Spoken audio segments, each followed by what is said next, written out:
ఇటీవలి కాలంలో పురాతన విగ్రహాలు, హిందువుల దేవతామూర్తుల ప్రతిమలు, శివలింగాలు ఎక్కువగా బయటపడుతున్నాయి. నదుల్లోనూ తవ్వకాల్లో లభ్యమవుతున్నాయి. కొన్ని విగ్రహాలు చాలా ఆశ్చర్యానికి గురిచేశాయి కూడా. తాజాగా సముద్రంలో ఓ శివలింగం బయటపడింది. మిలమిలా మెరుస్తున్న శివలింగం గుజరాత్లోని భరూచ్ సమీపంలోని సముద్రంలో మత్స్యకారుల వలకు ఈ శివలింగం చిక్కింది. తహసీల్లోని కవి గ్రామానికి చెందిన 10 మంది మత్స్యకారులు సముద్రంలో వేటకు వెళ్లారు.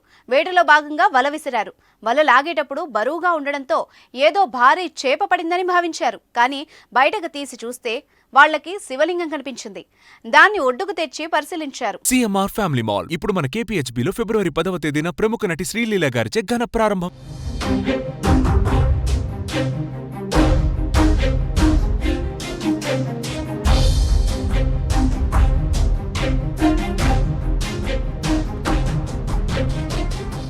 ప్రజలు శివలింగానికి స్వచ్ఛమైన నీటితో అభిషేకం చేయగా అందులో నాగుపాము, శంఖం ఆకారాలు కనిపించాయి. విశిష్టమైన శివలింగాన్ని చూసిన శివభక్తులు హరహర మహాదేవ అంటూ నినాదాలు అందుకున్నారు. ఈ శివలింగం క్రిస్టల్ స్టోన్తో నిర్మితమైందని చెప్తున్నారు.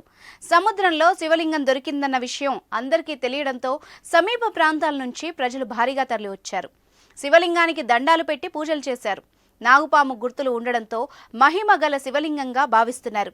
ఇది సుమారు 100 కేజీల బరువు ఉంటుందని చెప్తున్నారు. శివలింగం ఎక్కడి నుంచి వచ్చింది అన్న విషయం ఇంకా తెలియరాలేదు. ఇటీవల సముద్రంలో సంభవించిన ఆటుపోట్ల కారణంగా ఈ శివలింగం నీటి ఉపరితలం పైకి వచ్చి ఉండవచ్చని తెలుస్తోంది.